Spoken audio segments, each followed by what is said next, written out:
So today I'm going to show you guys how we spool a new reel using, this is 50-pound braided line.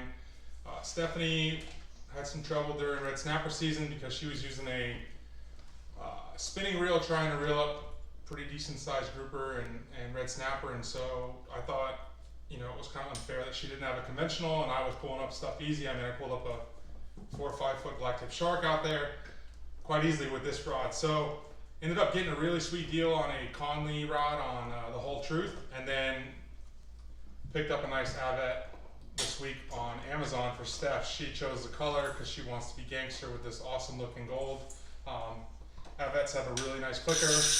So the first thing you want to do when you're spooling this reel, because it is braided line and not monofilament or fluorocarbon, is you want to put a little tape. I use some hockey tape, but just a little bit of tape on the inside of the reel, maybe 2 or 3 times around.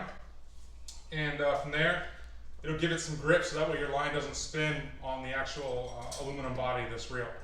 So typically you can get a fishing shop to do this for you, but I bought the black braid at Bass Pro and I didn't really have time to do it today, so I actually didn't have the reel with me. So what I'm going to do is I want to apply a little bit of pressure to this spool with my feet while I'm reeling it onto the reel, so that way it seats nicely onto the reel. So I've got an old golf driver shaft that I'm going to just kind of stick in like this, and what I'll do is I'll put my feet here and reel, and that'll give me just enough pressure on the spool so that it winds tightly. Now I'm just going to go ahead and feed the line down through, and you could do this you know, with just the reel off, but I think it's easier in my opinion to do it this way. Gives you a little more force, but you're just going to feed the line through your guides down to the, if I can get it.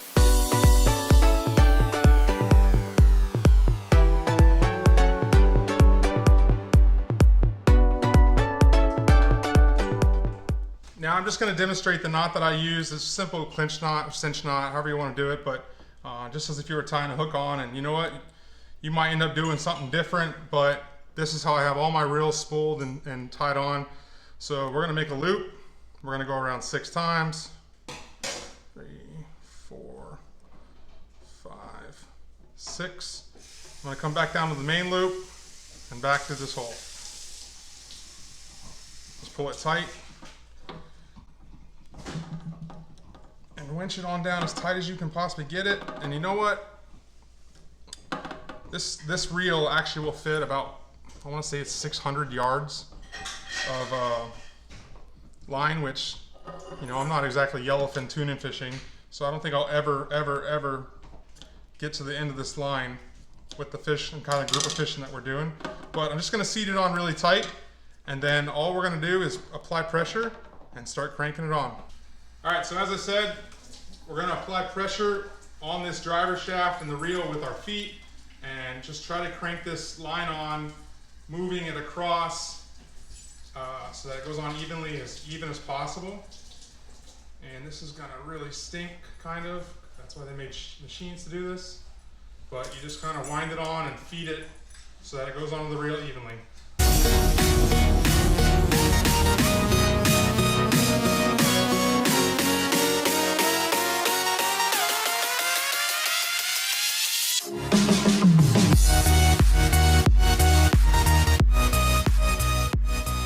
So the next thing I'm going to do is I'm going to add a monofilament top shot to this line, which is kind of like a shock absorber when you get hit by a big fish.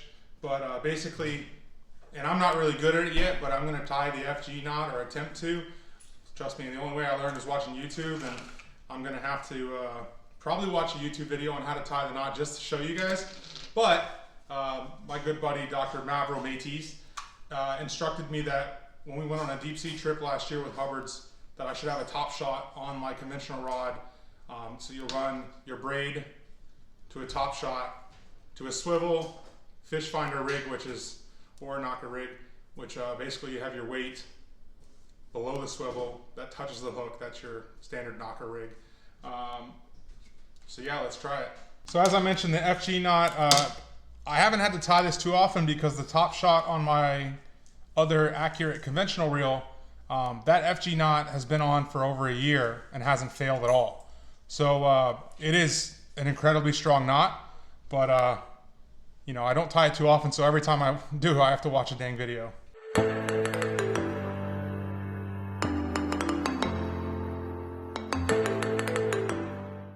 All right, so it's not the prettiest FG knot I've ever tied, but you know what?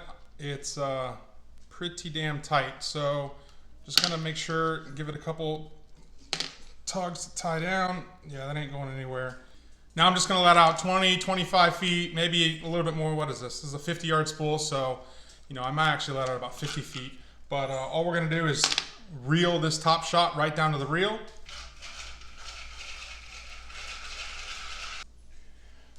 Just enough top shot to fill the spool, you know, give or take 50 feet or so. And then since we're not fishing anytime soon, gonna go ahead and tie a loop knot. That way I can kind of hook the line around the rail until we're ready to go. So standard loop. Golly, I suck at knots right now. 3.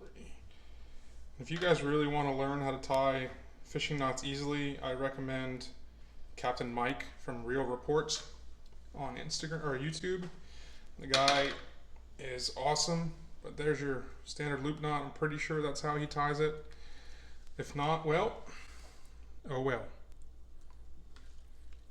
Give it a crank, everything's tight, no mess. Thanks for watching.